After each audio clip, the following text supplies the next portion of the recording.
एंटेगमेंट system of human जो हमने lesson पढ़ा, उसके अंदर मल्टीप्लाई जो क्वेश्चन रहते हैं, बहुविकल्पी मल्टी चॉइस क्वेश्चन के बारे में बात कर रहे हैं। तो हम यहाँ पर जो खास इंपोर्टेंट जो क्वेश्चन है लगभग 40-50 के आसपास, उनके बारे में पढ़ेंगे। पहले क्वेश्चन है कि त्वचा में विभाजन करने वाली कोशिकाएं पाई जाती है कि इसकी में ऐसी कौन सी कोशिका है जो विभाजन करने का कार्य करती है। आपको ध्यान होगा, मैंने सबसे पहले कहा था कि एपिडर्मिस स्तर के अंदर एक मेल्टी की अंकुरण स्तर होता है जिसमें कोशिकाएं लगातार क्या करती है, विभाजन करती है। तो यहाँ पर आ जाएगा स्ट्रेटम मेल्टिगी। तो ये रहेगा इसका आंसर, और ये क्वेश्चन कम से कम 4 बार रिपीट हुआ है एग्जाम के अंदर। फिर क्वेश्चन आया कि त्वचा में पाई जाने वाली पेशिनियन कणिकाएं होती है, इनकी अपन कहते हैं एक्टिविटीज कैसी होती है। नाम से पता चल रहा है पेशियन है, इसका मतलब ही दाब ग्राही होती है। ये क्वेश्चन भी 2 बार आया हुआ है। वेरी इंपोर्टेंट क्वेश्चन कि सूर्य की रोशनी की उपस्थिति में निम्नलिखित में से किस में त्वचा में विटामिन डी का निर्माण होता है। ये क्वेश्चन कम से कम 6 बार रिपीट हुआ है। तो 7 हाइड्रोक्सी कोलेस्ट्रॉल जो कोलेस्ट्रॉल का प्रकार होता है जिससे अपन कहते हैं विटामिन डी का क्या होता है, निर्माण होता है त्वचा के अंदर। ये वेरी वेरी इंपोर्टेंट, सूर्य की किरणों की उपस्थिति में। फिर क्वेश्चन आता है नंबर 4 कि स्तनधारियों में सुगंध ग्रंथियां, सुगंध दुर्गंध नहीं, सुगंध ग्रंथियां किसका रूपांतरण होगी। सीधी बात है, सफेद की पसीने की होगी नहीं, सुगंध का पूछा है इसलिए किसकी रहेगी, तेलीय ग्रंथियां एक सुगंध ग्रंथियों का रूपांतरण होती है। नंबर क्वेश्चन 5 मनुष्य में त्वचा की रंग की आनुवांशिकता है। ये क्वेश्चन बहुत ही इंपॉर्टेंट है। मैंने आपको पहले भी कहा था कि हमारे जीन त्वचा के अंदर रंग को प्रदान करते हैं। जो मेलेनिन होता है वर्णक, उसमें मैंने आपको कहा था 3 जीन होते हैं, नीचे लिखा था पॉलीजेनिक आनुवांशिकता, जिसको हिंदी में कहते हैं बहुजेनिक। ये रहेगा इसका आंसर। अभी रहेगा क्वेश्चन नंबर 6 त्वचा में रंग का कारण है। क्योंकि मैंने आपको जब लेसन पढ़ाया था मैंने कहा था कि इनमें मिलेनोसाइट कोशिकाएं पाई जाती है जिनके अंदर मिलेनिन नामक वर्णक पाया जाता है जो त्वचा को रंग प्रदान करने का कार्य करता है। जितने भी क्वेश्चन मैं आपको यहाँ पढ़ा रहा हूँ सभी के क्वेश्चन कॉम्पिटिटिव एग्जाम में नीट में आए हुए हैं। फिर उम्र के साथ साथ सिर के बाल कम हो जाते हैं, ऐसा क्या कारण है। बाल सफेद होने का नहीं बोल रहा, सफेद होता तो मिलेनिन वर्णक काम आ जाता है। यहाँ पे बाल सफेद नहीं हो रहे हैं, बाल कम हो रहे हैं, इसका मतलब है कि रक्त प्रवाह का कम होना। जब अपन कहते हैं एक एपिथेलियम स्तर होता है और एक नीचे डर्मिस स्तर होता है, डर्मिस स्तर से रुधिर के द्वारा पोषण एपिडर्मिस को मिलता है और ये यदि मिलना कम हो जाएगा तो अपने आप को अपन कह रहे हैं कि सेल की जो रोम की जड़ रहेगी वो नष्ट होती जाएगी और बाल की संख्या कम होती जाएगी। मुलेटो में पाए जाने वाले जीन्स, देखो निग्रो, मुलेटो और एल्बिनो 3 तरह की मैंने नस्ल बताई थी। तो अपन कह रहे हैं मध्य त्वचा वाले जिनके अंदर ये जीन्स इस तरीके के पाए जाते हैं, और विशेष करके अपन कहें जिसमें मोस्टली अपन निग्रो वाले थे तो उसमें सब कैपिटल जीन्स थे, ठीक है ना, ये ध्यान रखने लिए था। तो मुलेटो में पाए जाने वाले जीन्स थे capital A small A, capital B small B, capital C small सी।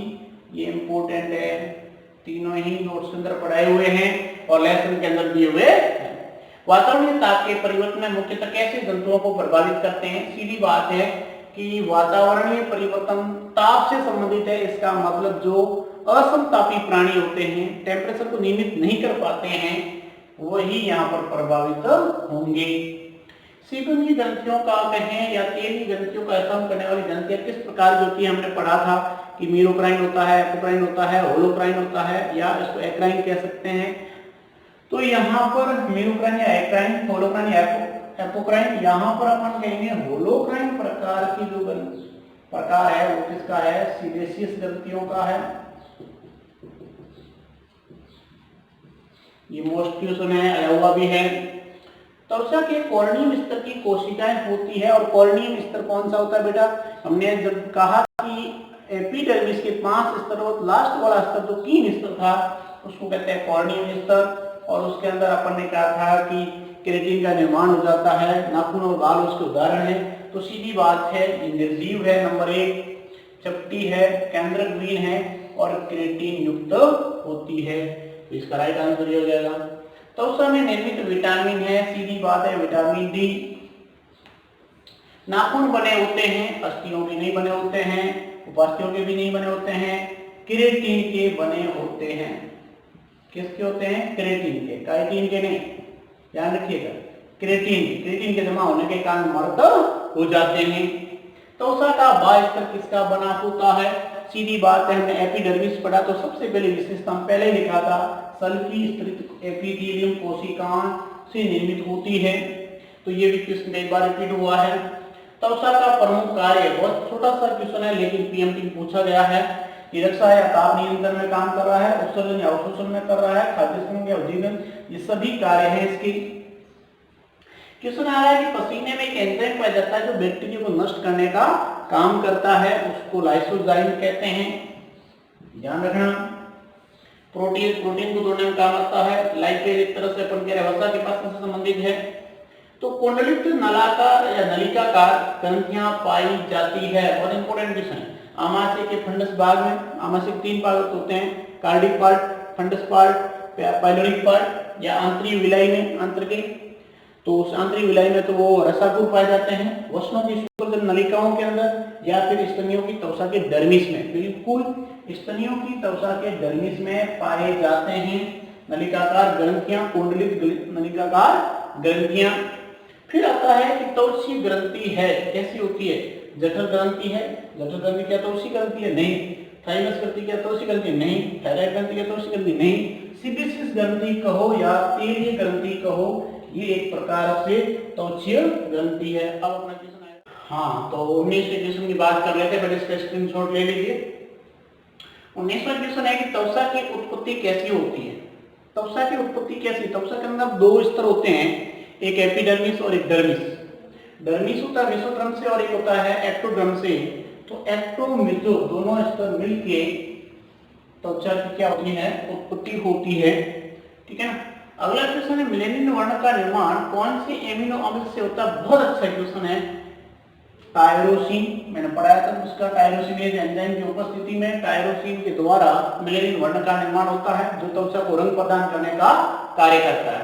त्वचा के एपिडर्मिस में कौन से स्तर में केराटोहाइलिन प्रोटीन पाया जाता है? तो आपको ध्यान देना है, अंकुरण हो गया, सूल हो गया, उसके बाद तीसरा स्तर जो होता है कणी स्तर। तो कणी स्तर के अंदर अपन कहेंगे केराटोहाइलिन प्रोटीन पाया जाता है। रोम की उत्पत्ति किस प्रकार की होती है? रोमवार होते हैं, इसलिए एक्टोडर्म स्तर की होती है। फिर आता है कि रोम कांड रोम पुट्टिका से बाहर का भाग किस प्रोटीन के जमा होने से मर्त होता है? रोम कांड जो बाहर का भाग जो निकला हुआ रहता है डर्मिस के बाहर की तरफ, तो वो मर्त किसके कारण होता है? केराटिन के जमा होने के कारण। एरिथ्रोप्लाइट पेशियां कौन से हार्मोन से प्रेरित होती है? एड्रेनलिन हार्मोन से प्रेरित होती है। कम आयु में भी बाल सफेद क्यों हो जाते हैं?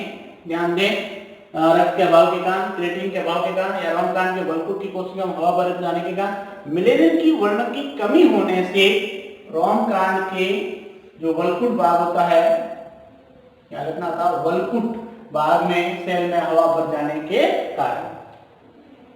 प्रोटोकेरिया जीवों में स्तन ग्रंथियां किसके रूपांतरण से बनती है? प्रोटोकेरिया जीवों में स्तन ग्रंथियां किसके रूपांतरण से बनती है? ये ध्यान रखना है, स्तन ग्रंथियां किसके रूपांतरण से बनती है, ये क्वेश्चन नोट कर लीजिएगा। फिर इसके बाद में अपन कह रहे हैं सीरुमन क्या है? सीरुमन क्या है?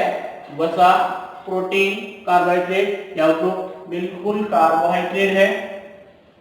फिर अगला आता है कि माता में दूध के निष्कर्षण में कौन सा हार्मोन सहायक होता है? तो ऑक्सीटोसिन है। कौन सा है? ऑक्सीटोसिन। फिर आता है कि स्तनियों के दूध में कौन सा प्रोटीन पाया जाता है? कैसिनोजन। फिर आता है शरीर का हर्पन मूलांग किसे कहा जाता है? त्वचा को। मानव के नेत्र की ब्रोनिया की पुट्टिकाओं में कौन सी त्वक ग्रंथियां पाई जाती है?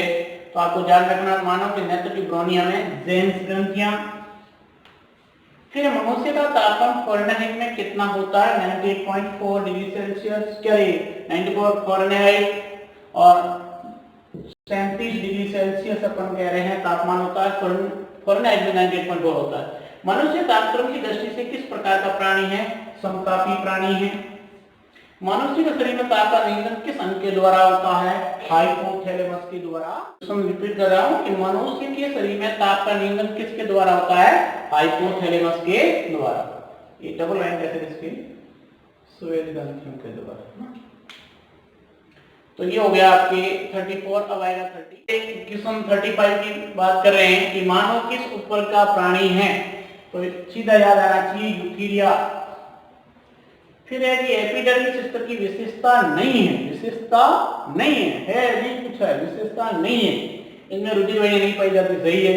इसमें मोटा स्तर पाया जाता है, इसमें कोनिया का पतला स्तर पाया जाता है, सही है। ये मेसोडर्म से बनता है, नहीं, ये एक्टोडर्म से बनता है, इसका राइट आंसर। तो त्वचा के अध्ययन को क्या कहते हैं? डर्मेटोलॉजी। रोहन पुट्ट का निर्माण त्वचा के कौन से स्तर के अंतर्गत से होता है? स्टेट्रम जर्मिनेटिव, अंकुरण स्तर, मेल बीज स्तर। हथेली और तलवे और बुल्लों में कौन सी ग्रंथि अधिक होती है? पसीने वाली ग्रंथि, श्वेत ग्रंथि। त्वचा का पेशी स्तर और देवी और उपला मिलकर किसका निर्माण करते हैं? देह भित्ति का। इसी तरीके से ये सारे क्वेश्चन आपको बहुविकल्पी क्वेश्चन बना के एक लेसन के दिए हैं। इसी तरीके से आगे हम जैसे जैसे लेसन तैयार करेंगे, उनके जितने कॉम्पिटिटिव एग्जाम में क्वेश्चन बनते हैं इसी तरीके से तैयार करते रहेंगे। अधिक से अधिक मेरे चैनल को सब्सक्राइब करते रहें और ज्यादा से ज्यादा वीडियो को देखते रहें। Thank you.